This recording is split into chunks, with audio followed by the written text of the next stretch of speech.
I am using ultraviolet light here to find what was eating my tomatillo tree, and it sure does, it picks them right up. See there? Those are the worms. You can't see them during the daylight, but this light is picking up where those worms are. You can see another one up there, several. So I guess that's how I'm gonna have to find them and then hand pick the bugs off of these. There's another one.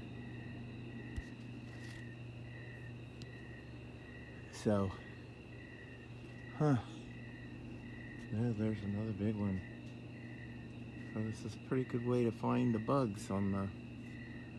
You can also see some other things are illuminating on the plant. Not too sure what that is. Some sort of a fungus.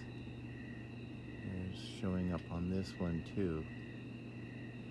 See how it shows up in the ultraviolet?